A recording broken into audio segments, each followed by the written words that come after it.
Hello, everybody, and welcome to the Next Level Podcast.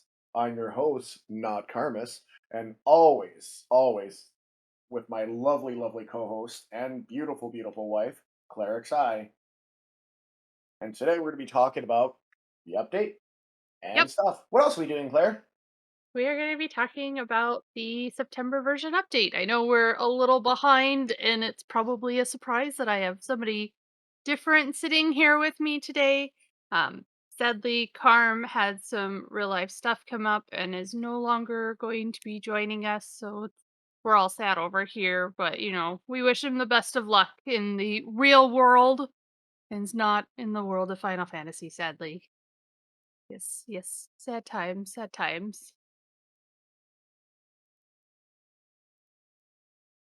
But let's talk about things that have happened with this version update. You have the new update to the Voracious Resurgence, which added prime weapons. Have you been able to take a look at those at all? I got what they look like, and I think that's really cool. Basically, you can just pick up the base weapon now and get your soul devoured, apparently. What I think is pretty cool about it is how they're like releasing things in like pieces, and I really like on a side note like about how the Voracious Resurgence is actually releasing like all these cool different lock style items. So when you're actually going through these missions, you got all these fun items like for almost every single weapon type that you can change your lock styles to, and I think that's a really neat thing. Also, they double over as weapons you can use for Abyssia procs. I think it's super useful, and it's something that they haven't ever done with any of the past missions and such. Yeah, they have that new. It's basically a reskin of the dinner outfit. And so it's a black version, and then you get a silver masquerade mask, and it looks really cool. Don't care. Whatever makes my character more manly, that makes me happy. So manly. I like um, it. They also added a brand new area, the Silver Knife, as well. So I haven't gotten far enough in the storyline in order to see the Silver Knife, but from what I heard, it's just a pretty small area, really just designated for the storyline at this current moment. But we'll see if they continue to add new areas. Well, I'm sure they will. As far as like new contents and stuff like that, they are giving people bite-sized versions of it because lately when they've given us new stuff, the stuff actually hasn't been working quite as intended right away.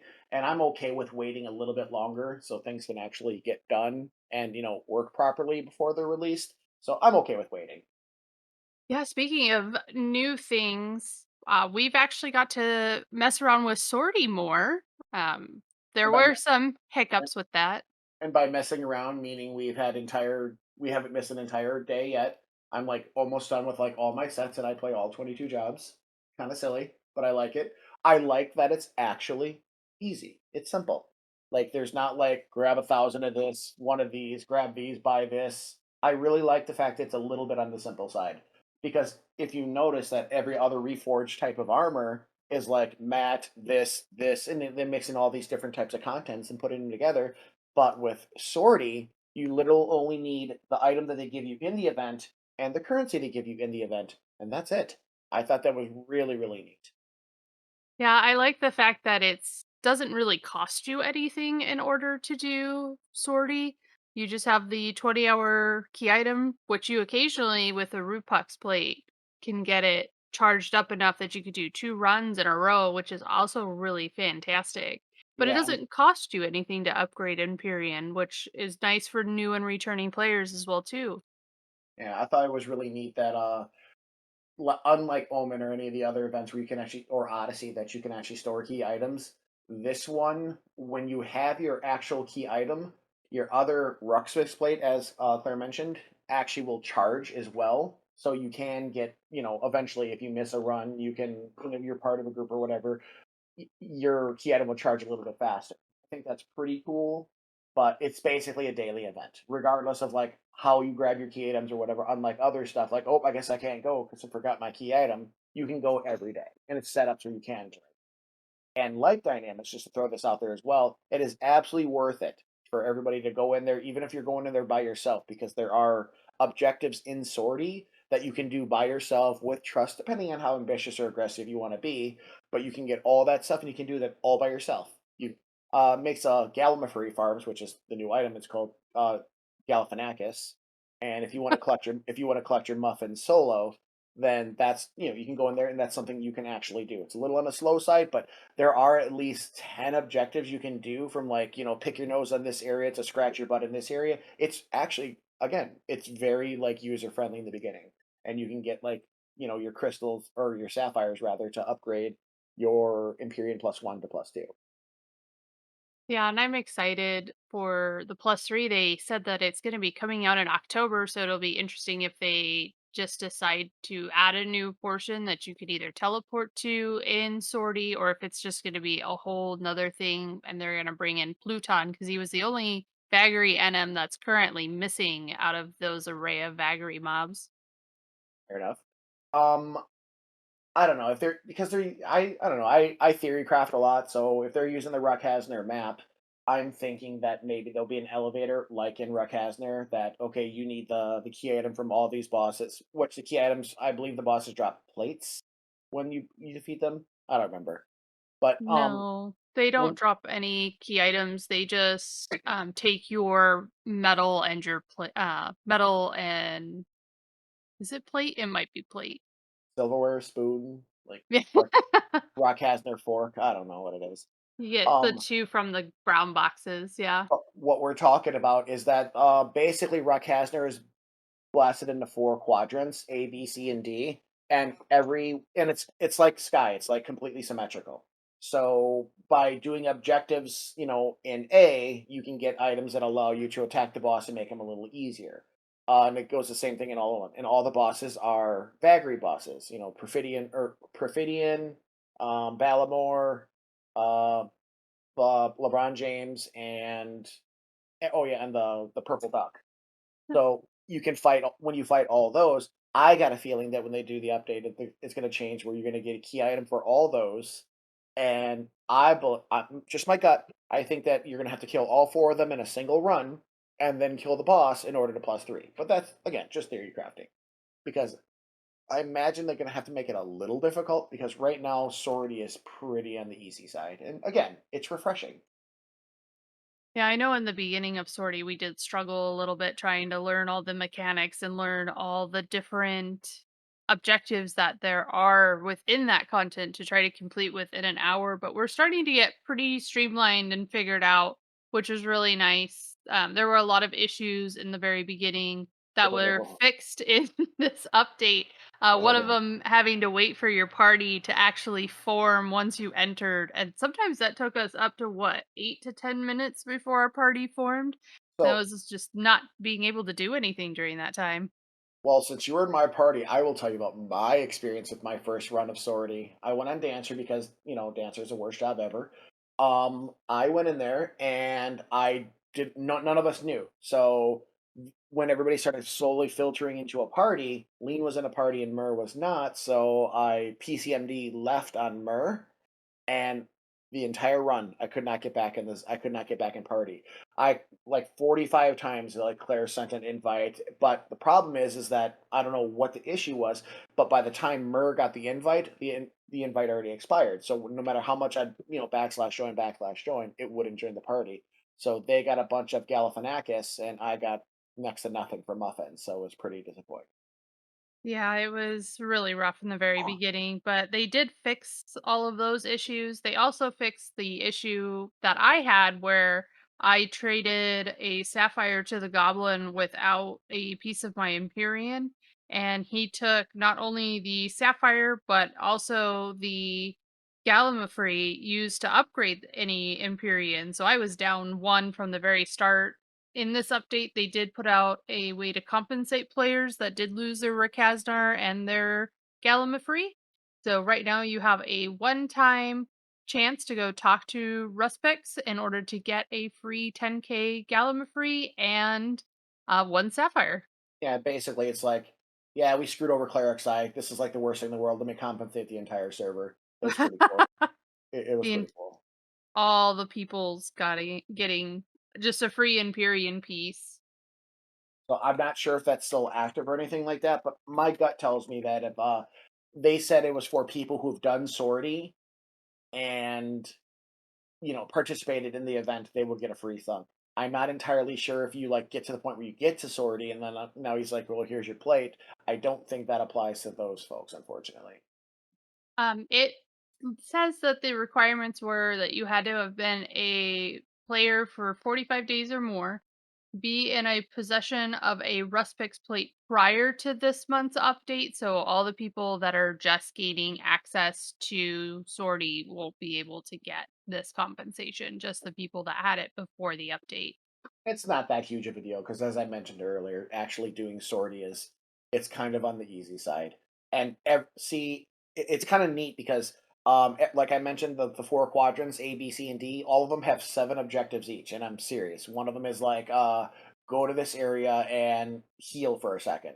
One is drag a mob to this area and kill it here. One is open this door. I'm pretty sure that in our by the time you get to this content, you're able to like target a door and open it.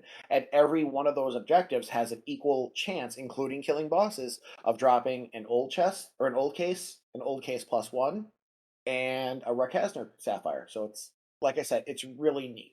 And in my opinion, the best part about all this is going in there with a different job each time, a la Dynamis. Just entering with a job allows you to upgrade all of those jobs in period. So I thought that was pretty neat. Pretty simple.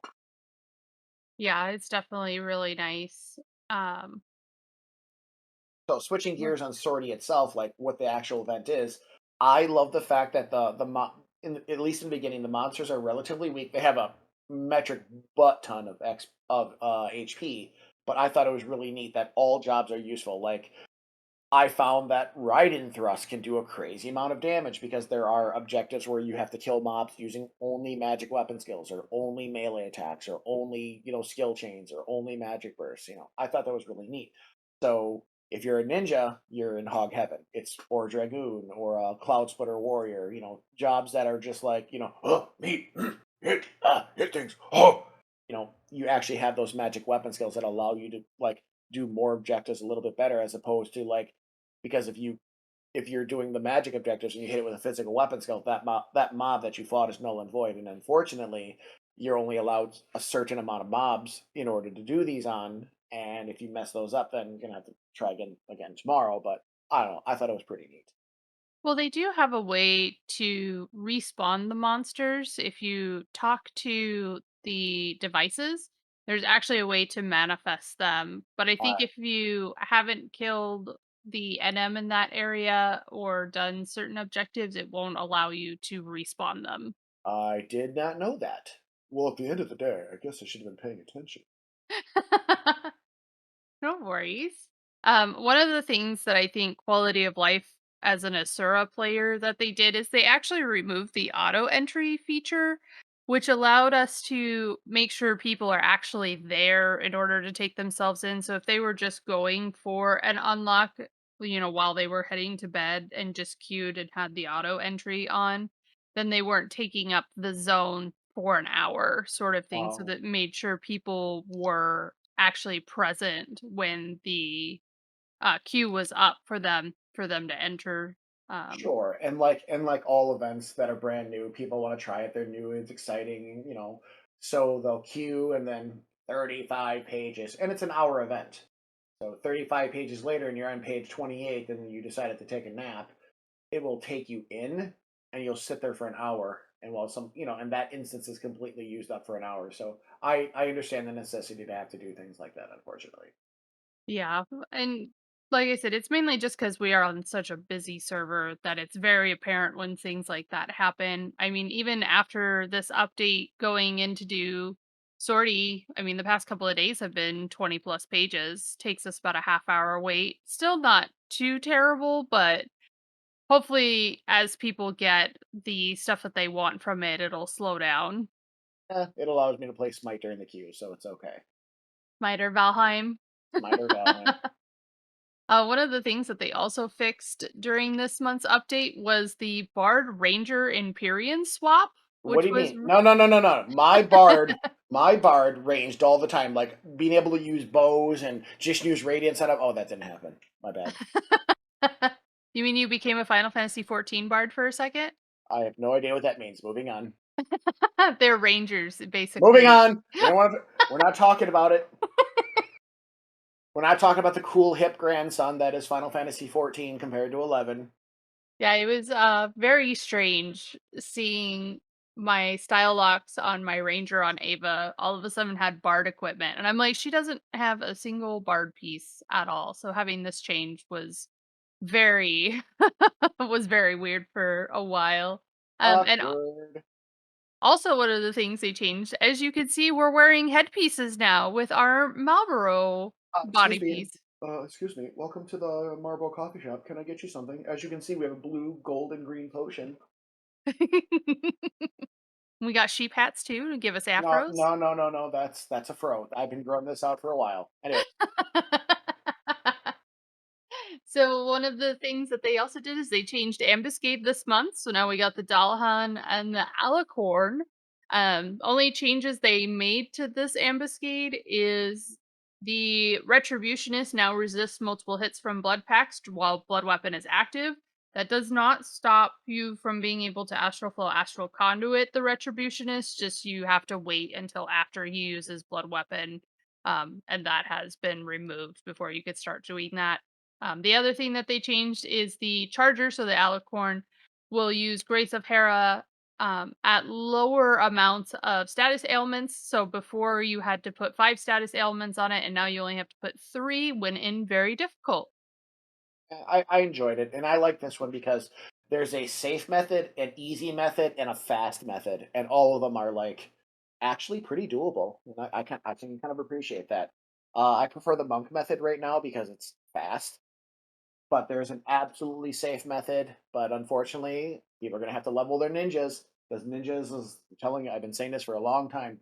Ninja is one of the most useful and best tanks in the game. Yeah, I Especially with like the magic evasion gear, the easily capped DT, and the weapons they just throw at you and say, "Hey, by the way, here's some enmity for you." Yeah, I feel like they did change another aspect, but maybe I just don't remember this happening where during the Oh, charge up moves, he now absorbs TP off of people hitting it that are in close, like if you're actually swinging at it, not if you're ranging it. yeah, it looks like a dread spikes like effect, but then so what they're doing is they're stopping people from doing that because I remember doing the double hand in the past, and we would literally just have a really strong enmity tank, and he would hold it, and we would have like 2 or 3 DDs behind him and just absolutely open up a can on him. But now, they he actually drains your TP, so I mean, unless you have like an incredibly good TP set, if he does boiling over where it's like he's about to do is like okay kill move, um, you won't have the TP to actually weapon skill to break it up because you actually have to hit him from the back, and that's Oh, the miasma one. yeah. Yeah, to do the Eisen move. Yep. So now the way you remedy that is you literally put the Alicorn and the Dullahan next to each other, and you literally just have DD's TP on the Alicorn, and which is even nice is because you never stop TPing because the Alicorn, when it's doing a TP move itself, it'll absorb all the damage. So it basically you can fight it infinitely, and that's kind of useful. And then just weapon skill in the Dullahan's back, and that is what I call the fast method. And Monk is the best one for that because they give very little DP during their actual weapon skills. So most of the time, the Dullahan's just sitting there with a shield and be like, "Dude, what's going on? Why am I dying?" Yeah. Some other things that they changed is they added locust type mobs into Crawler's Nest S. This was used to help combat the AoE burn parties in Crawler's Nest, but they did increase how much job points and exemplar points are given from those mobs as well too. For the people that were complaining that Crawler's Nest was still really slow, they did increase that. I haven't been down to Crawler's Nest since they added the locust mobs. I know I was watching Velner's stream going down there, and he said it was pretty much the same speed, but just like slightly slower. Uh, the difference between an Apex and a Locust mob cannot be mass pulled.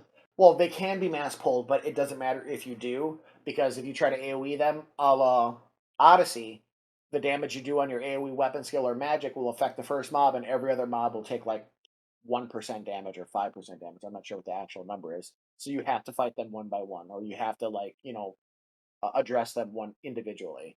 While in Crawler's Nest S, you would just have one guy go around and pull like 40 of them and then just like light them up. Which again, I thought was a really good idea. I don't see a downtime The only bummer about locust mobs versus normal mobs is it just gives like botters and six boxers another hand and says, "Here, would you like another method of trying to level yourself up faster and better?" Yeah. That's the only part that frustrates me, but I get why they're trying to do it. It makes sense. There is no way of dealing with those kind of players other than just like keep reporting them, don't give up, report them over and over again, and eventually they'll be gone. Hopefully. Yeah. And then they also added locust type mobs to King Rampier's tomb, which I know when I started playing this game, I never went down into the basement of King Rampier's tomb where Vertra was and had to ask a couple of older players, like, where do I go to get down there just to go see what it was like? I know on Asura it is pretty much full. I mean, not really full. I shouldn't say that. If you guys were watching my streams, you saw when we went down there, there are camps everywhere. There are people everywhere. A lot of them are bots because not a lot of the mobs down there aggro. There's very few that do. And if it does, it's all to sound. So keeping sneak up is definitely a must down there. But they die really quickly, which is really nice. And they give pretty decent exemplar points for those working on master levels, and they give really nice job points. I took a couple players down there and they were getting like 55,000 off of one mob, which was pretty impressive. But that campaign is also going on right now, so that's kind of helping that as well too. Well, I imagine that's doubling it, but I get it. It's kind of nice because back in the days when Apex first came out, you would use like Sam roll and Corsair roll so you can get your 65K per mob, which was super nice. But now it's like they've just been rolling with these campaigns for like 2 or 3 months in a row now. I really like it. Kind of nice. Yeah, for sure. It's helping getting a lot of those new and returning players caught up as well too with new content like Sortie coming out and eventually these prime weapons getting upgraded with further storylines. It just helps them speed up that process cuz I remember we used to go get job points and it would take us a month to go do it and now we have master levels to work on which now takes so long to do. Back to the original recipe of pull, weapon skill, close, burst, heal, and Apex mobs were so strong because Odyssey gear didn't exist then. It was a slog, but it was a fun slog because it makes you good at your job. Rinse and repeat. Repetition is the mother of all strategy, so it's kind of nice as far as like playing your job over and over again.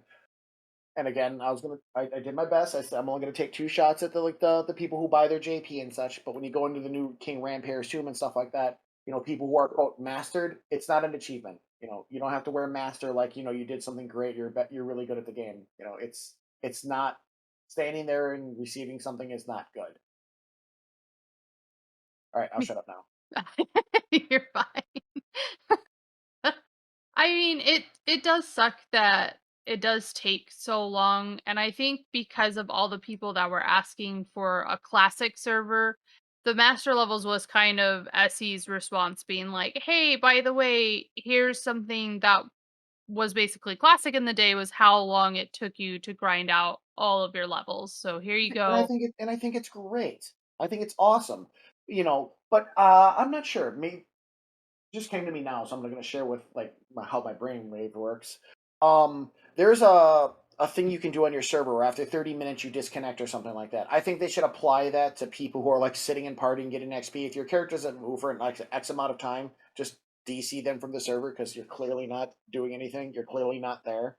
Okay, that's all I got. I don't know. Well, I'm a big proponent of like, if you don't want to do the content but you want the rewards, you're playing the wrong game. That's why I was like kind of teasing Final Fantasy 14 a little bit because it does cater a little more to people who have less time. It's a little more casual. It's an easier game. Well, Final Fantasy 11 is a hard game. Like veterans and stuff like that can scoff at it and be like, "Well, this is an easy game." Ha ha ha. Well, you've also been playing for 15 years. Of course you're going to get better at it. Um, but Final Fantasy 11 is a hard game, and people have this like notion that they have to catch up all the time, and there's no catching up. It's the journey.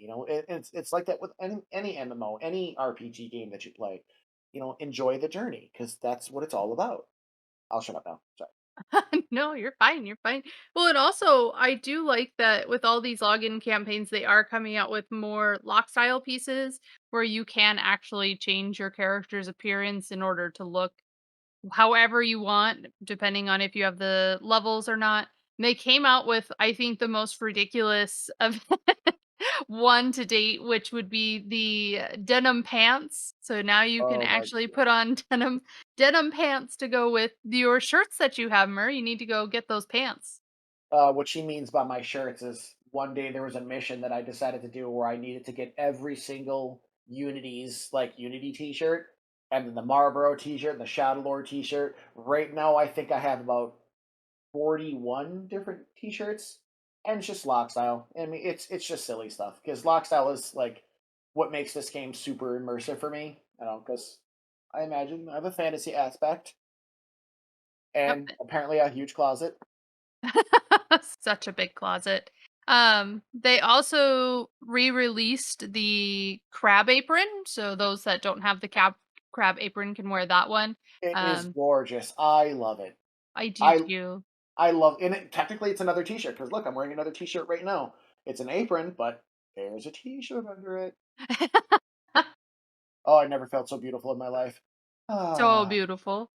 And then you can get the Ray Rab and the White Ray Rab cap. So those that don't have TH easily, you can get the White Ray Rab cap and go get it augmented. So that way you have higher TH, a which is little super tan nice. a little tangent here. So all jobs with the exception of thief and ranger have the ability to get TH level 4 and they can stick it.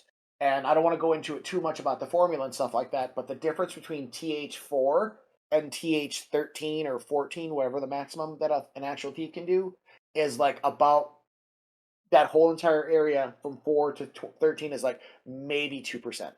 So getting like finding a move like I use full requiem on lean that gives me that allows me to do th4, and I recommend everybody like getting at least th4 in all those jobs no matter how you can do it. Do one move that you don't use like a job ability or just put it on like have a macro that you can put your th4 on and hit a mob that will give mob that th4. And again, you know, from nothing to TH4 is a huge margin. Like it makes a difference. It's the difference between you dropping a Regal ring or getting scaled.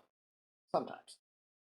I do want to let people know though, the items that you get from the login campaign that do have +1 versions, you don't need to find a synergist. Like we have Mur here that has cap synergy. You can do it just by going up to the furnace and following whatever the prompt is. In the case of the white ray wrap cap, in order to get that TH+1, you just need to feed it ice. I forget what it's called, but you just you feed it the ice It's fuel. pronounced fuel, but it's spelled like Fewel. You know, it's supposed to be punny. Yeah. Like how Breath of Fire calls their currency Zenny instead of money because it's cute. But yeah, they call it fuel but spelled awkwardly. Yeah, so you just feed it 10 ice fuel and then it'll tell you that the image of the item is appearing and then you can end it and you'll get the +1 cap. And even if you fail synergy, you don't lose anything. You can Nope. just re-grab it out of the furnace and then re-trade it back in. Another fun thing about synergy is you don't need to have like it depends on the item and it depends on the quality, but obviously when you get a recipe that says like 40 fire, 40 ice, 40 wind or whatever, you know, whatever that recipe ends up being, you have to be in order to have an a chance to actually succeed, you want all the numbers like directly to line up for the highest chance of a high quality because a high quality just ends when the synth ends. But in order to just make the item, which if it has no high quality version, you just need to be within 3. So if it says, "Oh, I need 10 fire or 10 ice," and you get a 7 or a 13, that's still success.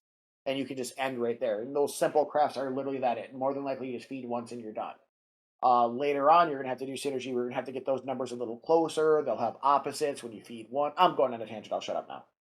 But yeah, it's really easy to walk up, buy your crucible, trade your two rare normal quality rare caps, hit synergy, go beat it one ice, and go to end synergy, and you win. Like it's that fast. And then they also, for those that are always having trouble with Abyssia procs, you can get a level 1 dagger currently in the login campaign called a wind knife. It actually looks pretty unique. So people that also like block styles can go for that one as well too.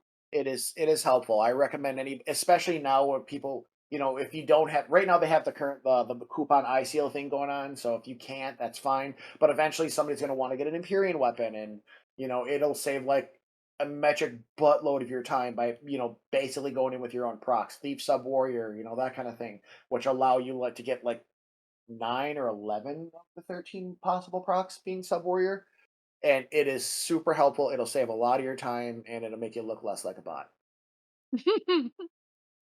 But there's really not much else to this login campaign. I mean, there's two mounts that you can get if you don't have them before. So the hippogriff and the crawler.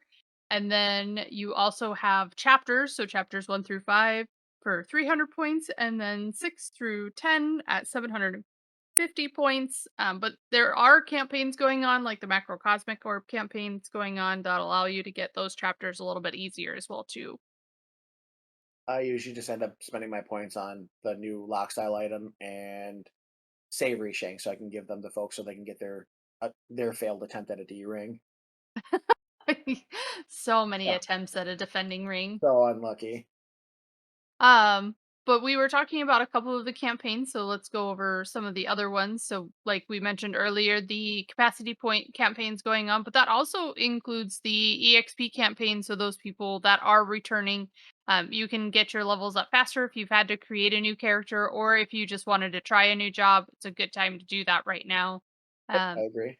you also have the increased seal and crest drop rates. So if you kill a monster, you'll see like a huge laundry list of all the seals that are dropping off mobs. It is crazy how It is many there super are. Yeah, it is super useful, and, another fun fact about how, like, seals drop, the more people that are in your party because, seals follow a server rule that they're only an X amount of seals can drop in, like, say, an hour. So if you're, like, trying to, like the goal is to farm seals, you're gonna get capped off eventually at that hour, or it'll slow down, that's how it's always been since, seals came out. But the more people in your party, you can literally flood your entire, like by killing one mob, you'll flood your thing with like Sacred Kindred, High Kindred Crest, and stuff like that. And you can give them to have the people who actually need them lot them, which is super useful because that is still, unfortunately, the best way to get all your chapters and stuff like that. And I think it's just an amazingly quick thing to do. And no matter what seal you can get, you can always do the 3-to-1 conversion rate and trade those up for the Sacred Kindred Crests or the Phobos or ones. I forgot what those ones are called. Yeah, and take a look at if there's any items along with those coupon ice seal campaigns, because they also increase the drop rates of other materials within the Battlefield Spoils campaign. One of the drops that I usually got from Jurassic Park is the Olympus Sash, which is a really nice enhancing magic skill cape waist for like bards trying to get higher bar spells, for red mages to try to hit another tier for those uncapped enhancing magic spells. Oh, Take a look and see if any of those particular areas may drop something that you can utilize that normally is a harder drop to get, in order just to get it even easier at this current moment. But those coupon eye seals, I swear, they're they're amazing. Like going in there and doing one of those things, you can get between one and like I think up to four, depending on which one you do. Some people have gotten five if you're lucky, great. But one coupon eye seal literally makes it to where it gives you the exact amount of um paper you need to like upgrade a piece from normal quality to +1, and +1 will allow you to reforge it, and that just makes all the difference. and I we mean, the talking about amount the Empyrean pieces as well Yeah, too. yeah, I'm sorry, the Imperium pieces. And, like, I cannot explain how much just time it saves. Like, I have 90 of them on Myrrh, and I got 90 of them, like, when all my stuff was already upgraded because I was like, "Ah, they're gonna do something with these someday." They're not. But I wanna do something, and Lean has, like, 115 of them or something like that because she doesn't play every job. But these things are really useful because I promise you, proccing mobs in Abyssia only for it to drop, like, 5 seals that aren't the seals that you need is an absolute migraine. And even when the campaign is over for the coupon ice seals to where you can't get any more, you can still redeem the Yep. coupon ice seals that you still have. So that option doesn't go away. So don't feel like you have to rush to go get them and then turn them in. You could do like what Mer does and get a whole bunch, store them, and be like, okay, I'm now leveling this job. I need the Empyrean pieces. You can trade in your coupon ice seals to get the um piece seal essentially for that specific piece for whatever job you're working on. Healer I Moogle's got your stuff, man. He's got your stuff. You just gotta give him the paper and he'll give you your stuff. Yeah. Just be careful because you can ask for 2 of the same piece. The option does not go away with trading a coupon ICO. So if you are trying to get, let's say, Scholar Headpiece upgraded, and you tell him, "Hey, here's a coupon ICO. Give me those for the Scholar Head." He'll go, "Okay," and then you trade him another one and forget to change the piece, and you choose Scholar Head again. Sadly, he will take that coupon ICO and still give you the additional 8 seals that you need to upgrade a Yeah. Scholar Head. 16 Bard head seals. Woohoo! I know one of Mer's most wanted campaigns is the Nice Isle Uncharted Area Survey one. I Uh, will pay good money if somebody sends me a tell when they have the Alzadal table in their, like, I've done this thing like 150 times, and we got folks like Avalyn and you and stuff like that who like do it religiously, and they're always like doing their Nizil because they want their pop items, and they're like, oh, another table, I guess it's going to the ground. As I like I have everything in this game, and I don't have that table. I must have that table. I'm so Rage sorry. ensues. But yeah, the Nizul Isle campaign is really nice because one of the you can get just about anything in the game. It's similar to like a Gobby box. You can get some crazy good stuff. Tartarus plate mail, Ashira harnesses, Lockstyle items. Like it's literally like a Gobby box, an event based on just what you can get out of the Gobby boxes. Or a Montrove. Not a Montrove. Yeah, Montrove. Yeah, my bad.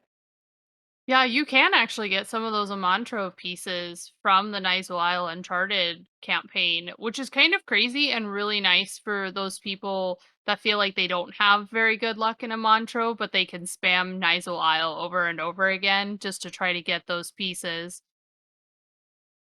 One of the more common things that do happen in that Nizul Isle is you literally get like Z&M pops, and you can get your Tin and Fangs and your Sarah Mia hides. It's amazing. Like back to like using the logic of like how much time does it actually save? Be able to like the skip entire paths and like zoning through stuff and killing mobs to get their pop item and going to the next, trading it in. Here's your key item. Like just. I mean, it is almost worth it to stop your mythic progress right there just to do Nizil Isle because you can get these pop items that literally can just speed everything up, or you can just buy everything, which is dumb. But whatever. I don't buy stuff, so I'm cheap. Yeah, because I believe you also can get a Pandemonium key, so those people that don't want to do the climbs to go get the Scorias, they can potentially get that key so that way they can spawn Pandemonium and have a chance of getting 1 to 2 Scorias off of Pandemonium Warden. And all the items that drop have, like I mentioned, are like Amantrove or Gobby box stuff, but they do lean on the Z&M side.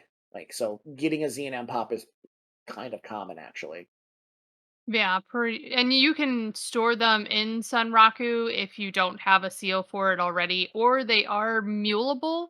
So if you have another character on the same account, you can send it to so that way they can hoard the extra sets that you aren't currently using or already have traded into Sunraku, just so that way you have them for either future runs or if you want, like we were talking about, build up a pop to get to Pandemonium Morden for those Scorias to save you some gil. Do that. Uh, The next campaign, which is the best campaign in the game because, again, I'm a huge proponent of saving time, is the Mog Garden campaign. I cannot express how cool and how much time the Mog Garden campaign saves because when you're in your Mog Garden, you talk to your Moogle and you have the option to buy things, and one of the things you can buy is your Goblin Stew. So if you're one of those characters who are just coming back and you don't have 80 out of 80 inventory and you don't have your satchel and stuff like that, you can literally trade that Goblin Stew 880, and you can trade that in the Muckfix in his junk shop. I think it's Muckfix that does it in his junk shop, he will accept that goblin stew as opposed to the 4 items he's asking for, and you can trade that. Like, how many quests are there? It starts off at what, 30? It goes to 80. So mathing is hard. So like 10 or 15 of those. So you do 10 or 15 of those quests, and you literally just trade that one by one by one by one, and you can get 80 in your 80 inventory in under an hour. And then you go talk to the Moogle, and it says, "Oh, I noticed you have 80 inventory. Let me just make your satchel match." Now your satchel matches, and then it'll make your wardrobes match, and it is so unbelievably useful. And it's also during this event has Funkworks' favorite thing, monstrosity, and they're selling the golden seed pouches, the chestnut sea sap, and the monarch beetle saliva, which gives you access to the monsters to play as those monsters that you never got a chance to play as before. Most people, because right now there's no monetary reward or anything like that in monstrosity, so it's not a super popular event. But it's really cool because it allows you to like slow the game down and play a little bit more casual and play as a monster, which is kind of amazing. And I will duel your party with my Orthrus any day. Bring it on. And it's Bluffnix is the goblin that you need to trade the Uh, goblin stew to. But I would say take a look at auction house prices before you do, because the goblin stew is a little bit higher priced. It's 100K every time you buy it. It is rare X, so right. you'll have to do it one at a time. So some of the upgrades, it might be cheaper to buy the other items versus the goblin stew. But once you get towards those higher ones, I think it's like 65 plus, they get really expensive to buy the item. So then the goblin stew is a lot cheaper. But it is nice to have those options in that. Another one that Merdant mentioned with the Mog Garden campaign is the beds are also available. So you can get the bronze bed, the mahogany bed, and the nobles bed in order to increase your Mog safe. I was just mentioning it because it saves time. I wasn't doing like the necessarily the cheap route. I'm super cheap, so that's totally fine. But I was doing it just because, it saves a lot of time. Because sometimes, if you're not on Asura, it's like getting your Shakudo ingot could be like just an absolute grind for like it's like pulling teeth. It's awful. But if you're on Asura, everything you want is almost always there because it's so populous. But if you're on your Carbuncle or Valifor or Remora, I don't remember. I don't. I've been Asura like the whole time. I never moved, never left. So I don't know what servers are active anymore. But typically, I hear that Carbuncle is a small server. Go finding a Shakudo ingot on Carbuncle, or go try to find um a sheep leather. Well, that's a bad example, but you get what I'm saying.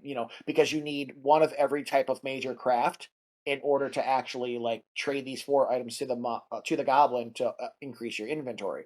But a one and done, and it's a little more on the expensive side, but I think it's absolutely worth it because 1.5 million and you have 80 inventory, and it matches all your wardrobe. So you're essentially with that 1.5 million, you're opening up all that inventory. And hint, hint, it can be done for your mules too. Is amazing. It's the amount of time it can save, the amount of hoarding you can do, the amount of like Doctor Evil like hand motions you can do is amazing. I love it. Yeah, and then another campaign that's going on right now, which actually correlates with the storyline, is you have the Wildkeeper Reef Plus campaign. So what that means is that you have an increased chance of getting high purity bailed. You used to be able to get 1 to 2 with the normal campaign, but now you can get up to 4. So those making Idris and Epilary, that's super awesome for them. You can also get to these reeves every 5 minutes instead of what they are normally, I believe, is like 3 hours to do a Yes. Wildkeeper Reeve is their standard timing. So they're So always up. So go do work. all the time. And for those that are new and returning, Wildkeeper Reeves are fantastic to go do because you can set the records of eminence for them to get increased to your capacity bonus or capacity points gain. So those are very helpful as well too, to just set those, go get them done while this campaign's going on, because there's going to be people constantly going through them. But I mentioned that it's in association with the new storyline missions that came out, because you'll need to get any of the level 115 weapons, armors, or the Rare EX accessories that drop from Wildkeeper Reeves to trade to the specific NPC. So if you are doing those, just make sure to hold on to those items for the storyline missions later. Oh, which reminds me.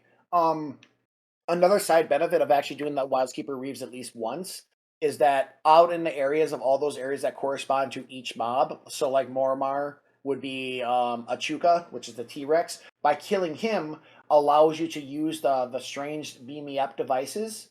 So you those like little green crystals that look like squished buttholes that are coming out of the ground. That when you click on them, it'll just, if you haven't beaten them, it'll say it does nothing. Go kill this boss. It'll allow you to go into those deep areas inside of like woe gates, the different areas in woe gates, dough gates, mo gates, slow gates, glow gates, all those different things. And it's actually nice because you can do a lot of, that's where a lot of the new Apex camps are. That's like different ways to get into inner Rakazner, the different XP camps. It's super useful. So go kill them at least once. Yeah, and I noticed when I was making the Ambuscade primer video, there are a lot of Dalahens in those beam me up areas as well too on those map twos. So definitely take advantage of the Wildskeeper Reeves, get those high purity builds, get those items for the new missions, or just gain access to new areas. Especially if you're doing crafting shields, a lot of the map twos are used to get crest cards in order to desynth up to spheres to make your crafting shields. Yeah, when like if you go through Moramar, you can see like the people farming diligently their cards to try to get their crest cards and such. Like I don't know how they can do it for 24 hours a day, 7 days a week, and never stop. Theirs are some dedicated people. So make sure you wave them and send them tells and say how much you appreciate how dedicated they are to their craft. And then we have another campaign going on. Funny enough, it is the campaign fiesta. So you get more allied notes when completing campaign battles in the past. But you could also do the specific BC&M areas or the campaign ops. So splitting hairs, cracking shells, plucking wings, in order to get 100 pieces, which I never utilized. But if you're making relics, it is a nice alternative, so that way you don't have to go into Dynamis Zones in order to farm those items. Yeah, they're pretty generous with like how much they give you too. And back in the old days, like when it was 75 days, when the pass came out and such, the reason you would do these things is because it had like the orc helmet or the Kordav helmet or I forgot what the third race or the Yaguda helmet. And if you really and once you get all those down, you can do the which is in my opinion is the coolest looking great sword in the game, Nightfall. Fiat Lux will allow you to get access to getting Nightfall, and it's all 75 content, so you just run in there and headbutt it with your ear, and then it'll die. But and as a bonus, you can also get those 100 piece, and you can get content done. You can get content covered, which is pretty cool. If you care about your mastery rank or whatever it is, like level 8, like me and Funk, because I'm level 8.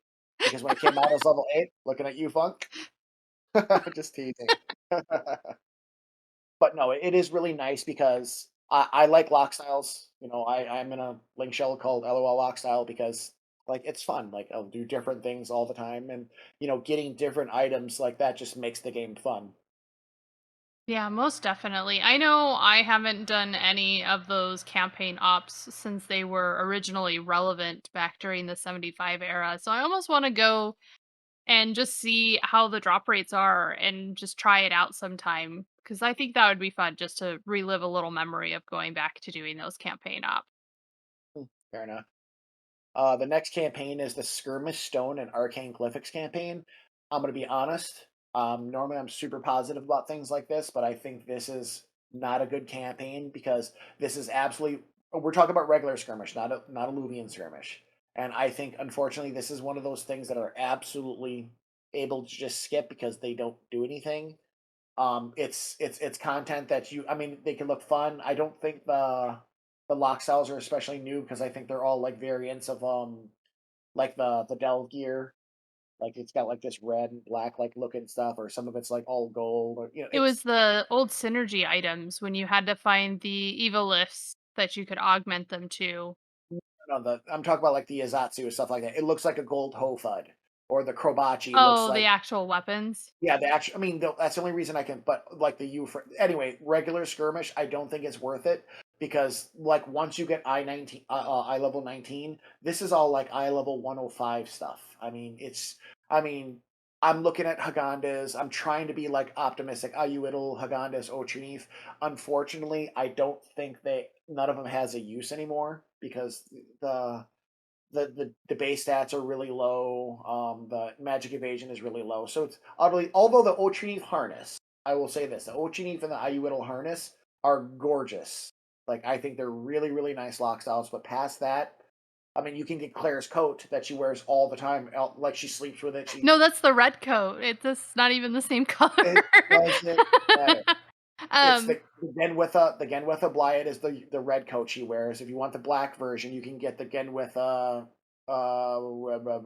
I forgot what they it's don't called. have Or, they don't uh, have a different color for it. oh, the Haganda's coat. That's what it is. It's Haganda's coat. Genwitha Blyad. There's those overcoats that Claire like wears all the time. I think that's the only reason. I think that's the only reason to pay attention to any of the regular skirmish campaign because it's just there's nothing there. Like the rewards are bad. I mean, it's not going to help you, and unfortunately, for the nature of skirmish itself, it's kind of time consuming. Well, it's not a good event. well, you say that, but you have a higher chance of getting the actual stones at a higher rate. So even if you're trying to use the stones to augment alluvian Different stone? skirmish, No, they're not. They're different well, you're stones talking though. about the wailing stones, and those are used for people The getting Idris and Epillary, though.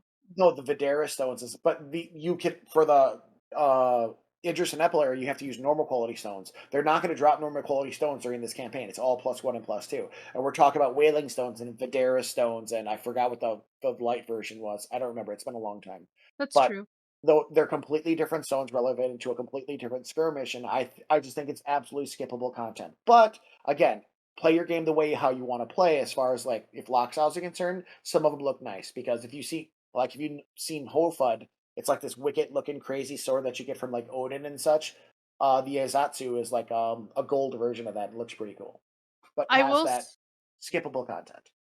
I will say though that the Genwitha feet actually are the highest Kursna plus piece that you can get for the feet slot. There are the Vanya feet; they only get to +5. They do have healing magic on them, which is nice, but the Genwitha feet technically have higher Kursna, I believe, at +10. What? Okay, so everything I just said about the skirmish, if you're a white mage or anybody who can wear Haganda's feet, please get your curse on things because curse is going to be a big deal, especially if you're doing Balamor in or the Balamor mob inside of Sortie.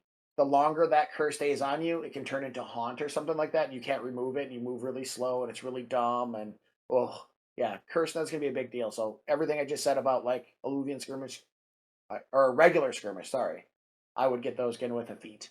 I did not know that. Yeah, white mage, red mage, bard, and scholar can all wear the Genwitha feet, but you have to I think of because you'll be sacrificing healing magic skill from the don't care. Vanya feet Don't in care. order to get that +10. Don't I care. just wanted to throw that out there. I can't see Kirshna being past the 500 cap anyway, so I don't think it does. So getting It more does luck. go up higher.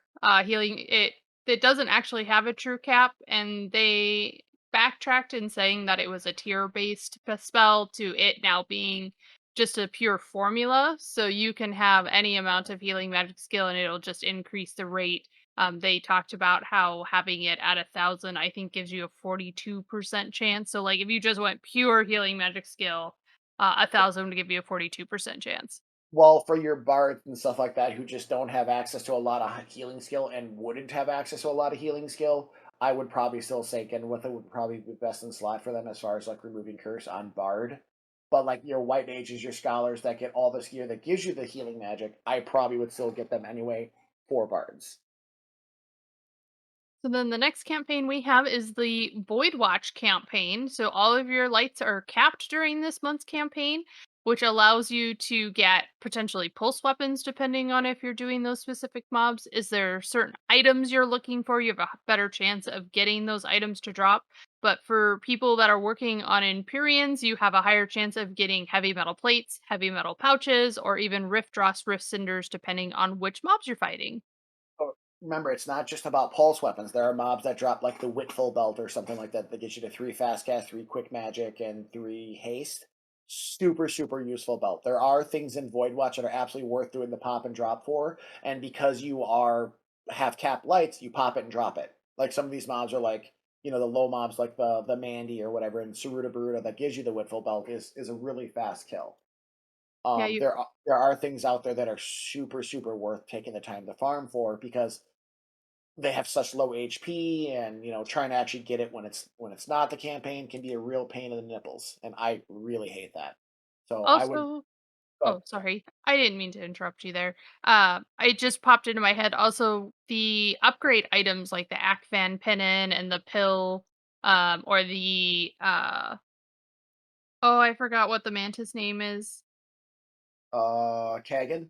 Kagan's cuticle. Those upgrade items are also have a higher chance of dropping when doing those specific NMs as well too. So if you haven't upgraded, I believe it's your relic armor that requests those items, you have a chance of getting those to drop as well too, which can save you a lot of gil, depending on your server. Fair enough. But basically, the Voidwatch campaign changes the ability to have to proc it into just doing a pop and drop. So it's one of those things that, again, I'm all about saving time and being more like efficient with what you're doing. So saving time is a good thing. Voidwatch campaign, pop and drop. Look at the void. Look at on BG Wiki. Find out like what you actually want from the void. Look at the tier ones, the tier twos, the tier threes. They might have something that you want. Like again, there's gems like the Whitful Belt. I mean, there's more, but I'm not going to go into every item, but you get the idea. Like, just take a look, find out what you need. Hey, this would work with my this. Now would be a good time to go after that.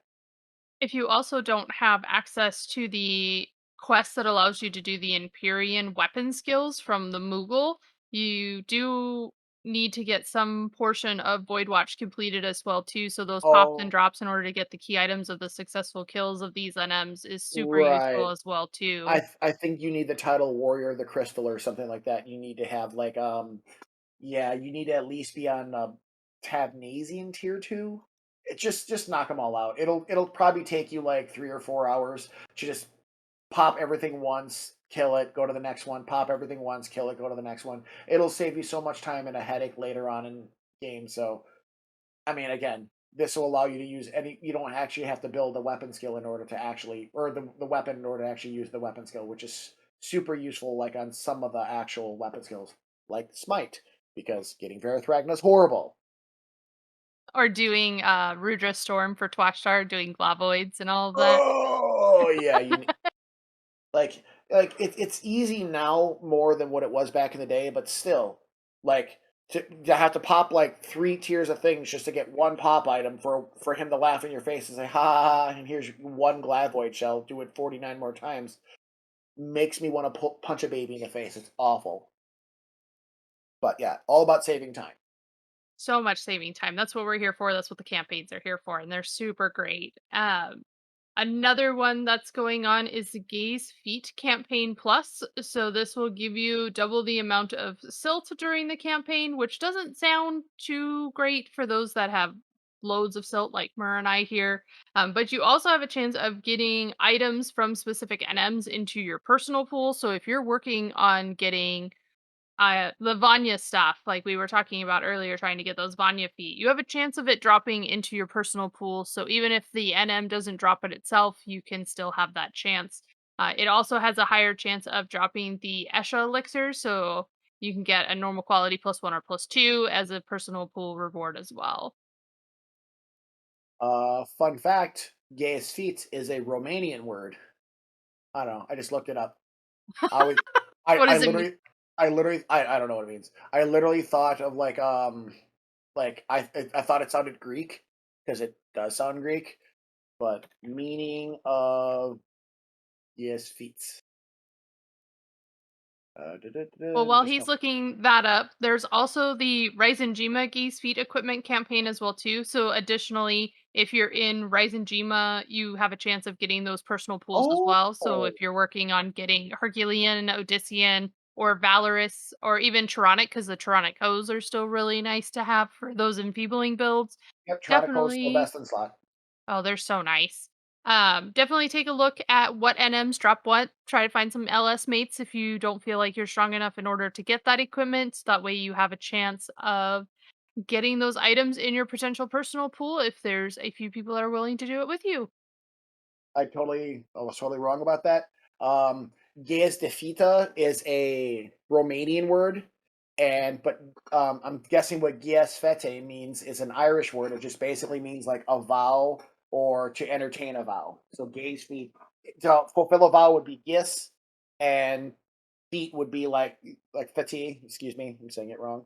I'm not Irish. Well, actually, I am. Never mind. But anyway, apparently means like to honor. So like you put them together means like to honor a vow. I don't think it's an actual like phrase itself, but gies is a word and fiti is a word. So I'm guessing they meant like to honor a vow, which I guess sort of makes sense considering you have to kill all the mobs in order to get a weapon. So I don't know. Inner meetings. Yay entomology. And then I know Mer's favorite campaign's going on right now, the Abjuration Dial campaign. So every time you log in, you get a Abjuration key. And the super fun thing is sometimes I try to bank it off the wall or off my chandelier or off my tree into the garbage or onto the floor. But my problem with it is that it gives you like martial abjuration bodies 17 times every single time, or Neptunal body. Now, if you're in a 75 link shell, that could be a godsend for you. Like, yay, Neptunal body because it's so good. But unfortunately, it can give you any abjuration. And of all like what 110 abjurations total, like only like 30 of them are good. So you have like a 1 in 3 chance of getting a job that's like relevant to today's content. It's frustrating to me. So I just bank them out. I'd rather just fire my own stuff. Yeah, but for those new and returning players that want to give that a try, definitely you could trade these keys into the goblins with the boxes standing next to them in any of the city nations. Just see what kind of luck you get. I know I have had terrible luck with that goblin, even on non-campaign times, and don't seem to get anything. But you might get lucky and get all of the Shinryu pieces for Carmine or any of the other sets that come from Abjurations. I mean, good luck. It's too much of a crapshoot. Like it's just especially now that even if you want it like Shinryu body, technically I would recommend for any returning player, if you're coming back to the game, if you do one thing every single day, just one thing, do your dragon, do your I just call it an Esha dragon because it can be in Ruan, Zeta, or Ryzen Jima. Just do your Esha dragon once per day, and you can get these like currency points called domain points, and literally buys you some of the best accessories in the game, or it can buy you any of the items from any of those zones just without having to farm them. And it's just again all about saving time. It helps you be a little bit more casual without having to worry about being so hardcore. I think it's useful, but Yeah, I do it's it. A dragon a day keeps the monotony at bay. because you can get those abjurations from Escher Ruan through Domain Invasion as well too. I'm not specifically off the dragons, but like Mer was saying, you can get the Domain Invasion points, and you can go to Zerum in Norg and pick those as a reward, so that way you don't have to fight those NMs if you can't find people around in order to assist you. So next event is, and I'm gonna laugh at this one. It is a Chocobo digging skill increase campaign, and the funny thing about that is, I apparently there are people who play this game who they literally get to level 75 without a single monster dying. That is insane to me. Like there are people who have a goal of getting to level 75 without fighting a single monster. You get experience with chocobo Yeah, digging. yeah. One time just for funsies because I think back in the day you had to be at least level 30 to do it. But now apparently you can be level 1 and do it. But it's kind of redundant because the lower level you are, the less time you actually get on the Chocobo. So you could be in the middle of the desert and like Chocobo's like, you're only level 3. I'm out. And just No, I think like you a still have to have your chocobo license, so it's probably level 20. uh I thought they changed it to 1. But anyway, back in the day, in order to do Chocobo Dig, you need to be level 30. So regardless, but apparently you can find funny things like, and I'm sure during the campaign you might be able to dig up like an Ashura harness or like, or like a full set of like OU gear. And it's just like he pecks it out of the ground in Kuzats, and you're wondering why was a Sarah harness in the middle of Kuzats, and then you like, haha, you stand in the middle there with your Tartarus plate mail and your cool wigs, and everybody's like, why is there so much sand on your Tartarus plate mail? Chocobo digging is a silly thing. I hope you enjoy. If you enjoy it, great. I just did it for the title back in the day because I just wanted to try it because I'm a trisexual. I have to try everything at least once, and it's not fun. Um, And the same thing with the hyper chocobo digging. You get to dig faster, and your chocobo gets tired less, and it's like it's weird, man. It is just a bonkers thing. I don't get it. But whatever. Moving on. So just as a heads up for those that don't know, you can't get an Ashara harness from chocobo digging. So please, How do you know it's the campaign? it's still the normal chocobo digging stuff, but How do you know? you can wear those new denim jeans and get the +1 versions to help increase your chocobo digging. Like like just imagine that. Like even when you're on a Jacobo, your denim jeans turn into assless chaps. It's just like it's gonna be amazing, and you're gonna dig up your Tartarus plate mails, and looks up. I found Regal gauntlets. Look, it was by the rock. Oh, you got to check more by the pond, and when you're by the pond, you get your Regal belts and stuff like. It's amazing. I am making all this up. If only that were the case and that was a true thing to happen. Another thing for those that are actually working on their Mog Garden, you can also have the monster rearing campaign going on for you, which means that your monster is twice as likely to transform during this campaign. So that way, if you're working on Oh my trying to get god. the mementos and you're just really wanting the specific ones from like the end Fafnir or the end Behemoth, like this will help you speed that up because the Behemoth takes forever to evolve. So definitely recommend those that have worked on Mog Garden long enough and have been able to get access to that. Um, Definitely utilize it to try to get some of those mementos. They're super useful. Yep. So I'll translate that into lazy people. Um, Basically, getting all the mementos allows you to buy things in the game that are like otherwise really hard to get, or some things that only require being farmed, like Beastman blood.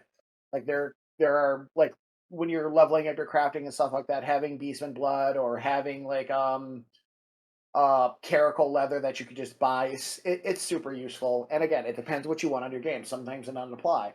Now, talking to even lazier people, the reason you'd want to get your Mall Garden to level 7 will allow you because it is a prerequisite. Meaning, if you want to get your a +1 Adulin ring, and it is also a prerequisite for getting Yignis as a trust. Now I know everybody probably has Monborough now. I'm like, oh, Monborough doesn't have problems in like tight quarters, but Yignis is better than most white mages. The only thing he lacks is bar spells, but he has a job ability where he regains, where he puts something that's even better than bar spells up. So he's an absolutely amazing trust, and he can make your solo experience a breeze. And he like regains his own MP and stuff like that. He is super super useful, and he does annoying things like puts end light on you when you're fighting Lilith, and it's great because that's annoying. Oh, and he stands in fetters all the time, so he's Yes, super. he does stand in fetters all the time. Also, people should look at the cheer effects from those mementos as well too, because you might be able to find ones that are super helpful for whatever you're doing. I know they have some of the skill pluses for gains, like if you are really low on healing magic skill or summoning magic skill, which are some of the more annoying skills to try to get leveled up. You can put on those specific mementos that'll help increase the rate at which those gain. There are even capacity Big. point increase ones as well too. The skill gains what they're talking about is significant. Like we're talking like at like 300 plus skill, every other thing you're getting a skill up on. They're super super nice because it's kind of tedious to change your from one memento to another because it costs your stars and things like that. It's kind of annoying. You can only do it once per day. It's super useful. I personally use the jumbo tender because people think I'm flea hacking because it gives you like on all your character or it gives you on your character across all jobs no matter what a base 8% movement speed increase that stacks with your 18%, which stacks with your Mazurkas. It is awesome. Or if you're, unfortunately, I don't need JP anymore.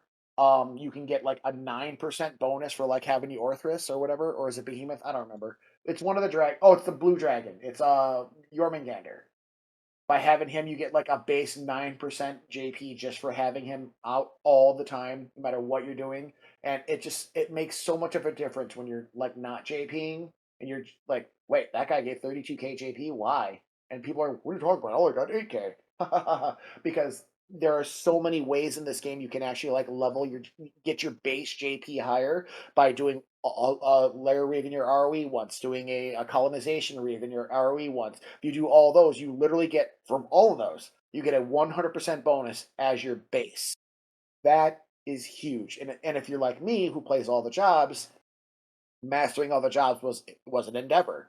and that helped a ton. So if you're like a fuzzy XI or something like that who actually wants to play all the jobs and you're recently coming back, that is one of the first things I would consider doing because it'll save you an absolutely monumental ass load of time later on, and I think it's super useful.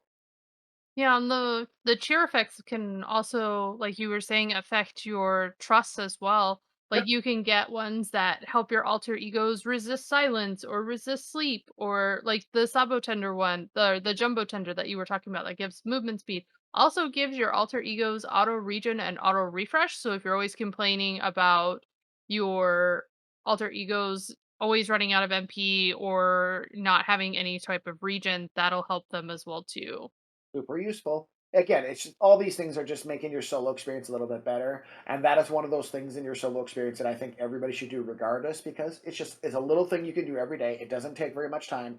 You pet an animal, you let it go, grab a new one, pet an animal, let it go, grab a new one until you can't do anymore, and then you hit your daily limit. And leveling up your monster ring is incredibly fast. Like, I think it's like maybe from level 1 to level like 30, or excuse me, from level 1 to level 7 takes like 30 days, I think. It's real fast. And it depends on how hardcore you are into it. You can forget a day, there's no lost progress. The only thing you have to constantly pay attention to is the horrible thing that is like the furrows. But again, as Claire mentioned in the last podcast, you can just do revival tree roots and exchange them in an hour. Next, revival retreat and exchange them in an hour, so on and so forth. So you can from go from one. I think it takes 66 full days if you don't miss a single day, and it sounds pretty daunting.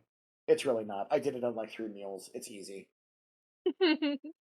And it wasn't the podcast episodes that I talked about the furrows, Oh, it's those tip of the week videos that I make on our YouTube channel. So those that uh, don't know, every Wednesday I try to come out with either a tip of the week, or just some kind of content in regards to monster patterns or just ways to fight a monster every Wednesday. So you can find those. I have 3 different videos on Mog Gardening in order to help either speed it up or even talking about monster rearing as well too to get those leveled up and just ranking up really quickly as well too.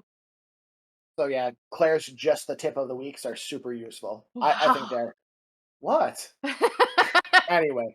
But yeah, it's one of those things like it's most of the tips of the weeks are for like quality of life stuff, and I don't know. I think they're super useful. They make the game a little bit faster, a little more tolerable, and frame rates and and I like just the tips of the week. They're super helpful to me. Zing. One of the other campaigns that is going on right now is the Macro Cosmic Orb campaign. So this will allow you to be able to get drops off of all the monsters that are within that area. Some of them are up to 4, some are up to 5 different items. They will drop something for 5 different slots because you'll either get all chapters 1 through 5, or it'll be one of the chapters will be replaced by an item. And depending on which macrocosmic area you go to, kind of deviates what drops in that specific zone. So if you're looking for heavy metal plates, Alex, or any other types of currency, you can look on BG Wiki for this campaign, and it'll be like, hey, this specific one drops more of these types of items. You can definitely go take a look and see if that's something that you're looking forward to. I think that's a placebo, but I think it's complete RNG. But again, to each their own. People believe that the sun rises in the west, and some people believe that the world is flat. So it's fine. But I think it's a placebo. But to each your own. But yeah, basically you get a bunch of stuff, and it's just the currencies needed to, and it's actually specific currencies because you can get cards from Omen cards, and you get like currencies for upgrading Empyreans, relics, and Empyreans. It's pretty focused on that kind of stuff. You don't get too much stuff out of that realm. But what's Anyway, nice about it though is that you could do this on very easy. You can go into those BC&M fights, do them on very easy, and still get these chapters dropping off the mobs, or still get the items. So you can spam it really quickly and fill up your inventory, and then go drop all these chapters off. So if you really need to upgrade reforging any of your AF relic or Empyrean just to the 109 versions, this campaign is fantastic for that. the next campaign is the Omen job card campaign. You do stuff, you get more cards. That's it. Like you Yep. you do you do your you do Omen the way you normally do it. you get more cards. Typically, people will not do boss runs when they actually do these. They'll just do like the OU route so they can actually just fight more mobs because there's more objectives to complete. But basically, you get 3 to 4 cards on a 3 to 5 cards, excuse me, on a normal regular run where you're doing a boss run. And with during the campaign, you can get anywhere between 7 and 13 or something ridiculous. It's really helpful. But that means you have to do objectives. And I know weapon skilling 8 times or having a magic burst 18 times is super hard, but it's absolutely worth it because it just again saves time. Yeah, for sure. Definitely find a group to go do these campaigns on for the almond cards. That way you can actually go on the specific job that you need the cards on because sometimes you can go in there and you're like, "Oh, wait, I don't need 500 bard cards. I need to come on a different job and work with either people you're doing it with or going in with trust just to try to get these cards that you're looking forward to be able to upgrade your artifact equipment." Oh, fun fact, I just did a find all and I currently have 2,567 bard cards. Do I have enough? That's way too many bard cards. There's a 10-to-1 conversion rate, by the way. You're uh just the trying to reduce those? the next campaign is the Ambuscade Gallantry campaign. I think this one is super nice and it's really helpful. But if you did campaign as often, like we do it every month, regardless if it's campaign or not, it's sort of a good campaign, but it's one of the least impacting ones. What it does, it'll because when you do VD, you get 3,600 points. Is it? Yeah, 3,600 points for doing a VD. And when you use a seal, it triples that. Well, what the campaign for this one is doing is it doubles your gallantry on the first run of every day.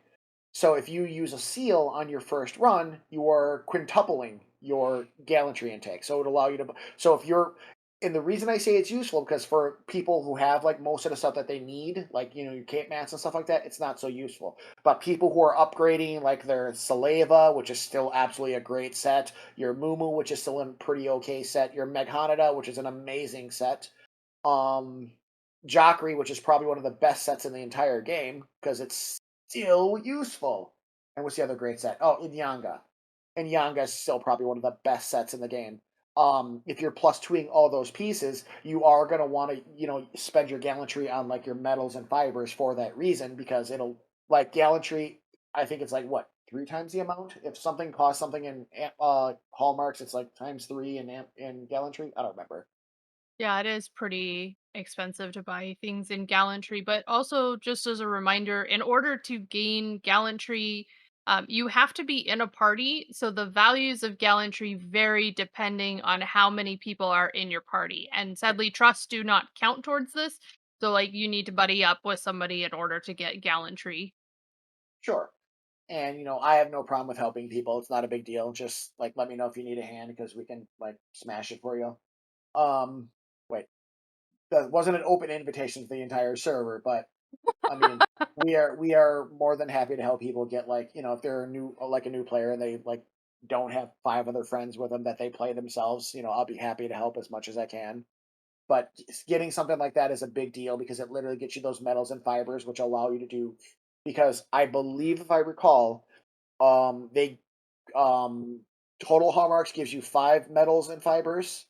Hallmarks gives you 5 metals and fibers, and gallantry gives you 10 metals and fibers. So you can upgrade um 4+1s a month. So changing it from normal quality to +1. And also by doing total gallantry as well, or total hallmarks as well, you can actually get the vouchers for a free +1 set.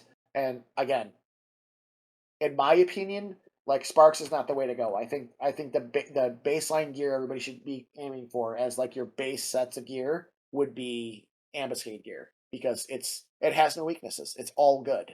Like every piece is good in one way or another. I guess maybe except for Mulquist. Mulquist is okay. But again, it's not bad. It's not terrible. It's just okay. It's But definitely an interesting set because it was the one that really introduced magic damage and how useful magic damage actually is. well, I would say it's more useful for enfeebling because by stack because it has extremely high magic accuracy on it, and then by putting pieces together, you get int and mine together. So it's really good for like landing high accuracy in feebles. But there are things that are just better than it nowadays. But again, we're talking baseline. It's as an entry level thing. I take it back. Maliquist is good, but for that reason, because it gives you so much magic accuracy, and it gives you the set bonus that gives you for every second piece that you add, you're getting 8 more int and 8 more mind, which is again super super super useful. Yes, for sure. But that's all the campaigns that are currently going on right now. But I did realize that I forgot to mention one thing that they added this month, which was like a huge impact for you and Memer.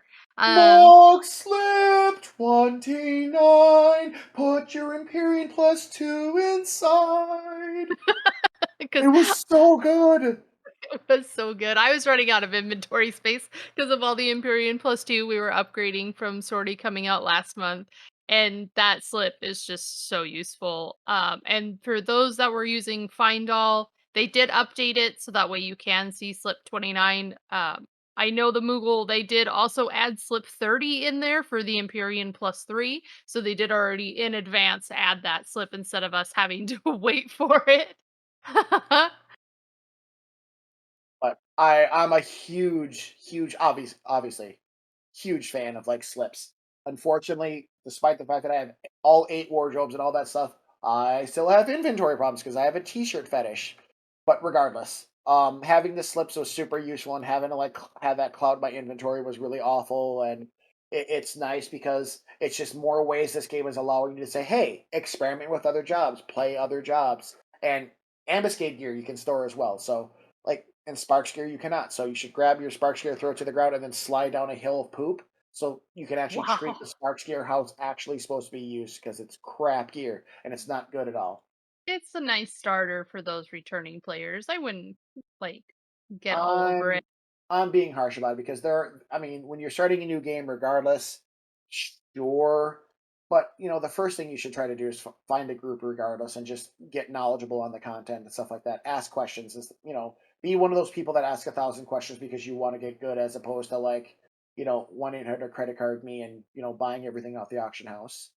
Like there's so much things you can do in this game that'll just like small little tangent here, and I've said this a couple to my mates a little bit, but I've been playing this game for 20 years. I went on 1 3-month hiatus when Tanaka basically said, "Hey, by the way, your relics, Empyreans, and mythics are useless." Gave his middle fingers and said, "Peace out, bitches. This is our new Adulan, so everything else is worthless." And Final Fantasy still 11 has still never recovered from that exodus, because that was truly, in fact, an exodus. Final Fantasy 11 was a huge MMO then, and after that, it got really bad. And I was one of those people that are like, I threw Death Penalty to the ground, I threw Tapsamadi to the ground. I didn't have the balls to throw Turp to the ground because dance is the worst job in the game. But regardless, people did that stuff, and they're like, I'm done with this game. And then they fired Tanaka, or they moved him, or whatever the Japanese version of like Get Lost is. And they put Matsui on, and Matsui, and again, I give this guy all the credit in the world. He's overwhelmed, and he's in a project where he says, hey, by the way, fix this. And the fact that we're getting content every month on a 20-year-old game, and again, I know that the bots have something to do with that, and I get it. I've come to terms with it, but regardless, I I owe this game so much, and I got a wife, and she's cute, and she's sitting next to me virtually and physically, and there's this game gives so much, it has so much content, and there's so much to do. What's not to love? Like, you know, treat it for the journey and not the end reward. And I think you can get out of it the same amount of this game that I have, because there's so many routes you can go. You can be a battle hardened, you can be a crafter, you can be a synergist. There's so many things you can do that aren't just walking out and killing mobs. And I think that's a wonderful thing that this game has done. Yeah, for sure. It definitely is a great experience, and I'm glad that I got to meet you, even though our initial Moving on. banter At the end of the day, Claire's going to tell her story again. of how I met Myrrh and That's how a it story. didn't go well. It's a story for another day. We'll save that for like a nostalgia episode or something like that, where we can talk about not the update, but let's stay relevant on the update. Well, that's actually everything for the update. I don't really have anything else. Is there anything that you'd like to add that's been new or changed for this month's update, Mer? Mog Slip 29. That's all I got. It's so useful. It's so helpful. But thank you everybody so much for hanging out with us. Sorry again for the delays on our episodes. Carm and I were trying to get together and just time schedules weren't working, and he realized how much his time schedule was not going to be really savvy with Final Fantasy 11 and has just decided that he needed to take a break to concentrate on his real life stuff that he has going on. So again, we wish him luck. I will still be continuing these podcast episodes. It may not always be Mur with me by my side, maybe somebody Excuse else. me. Who's Mur? I'm not Karmas. I introduced myself in the beginning. This is not Karmas. It is true, it is not Karmas. But we do want to wish him luck out in the real world, and we will miss him greatly over here. Sad times. Sad, sad times. Is a really nice butt too. Just throwing that out there. But hopefully we get to see you guys in the next episode. But thank you so much for hanging out with us today. Have a good one, everybody. Bye-bye.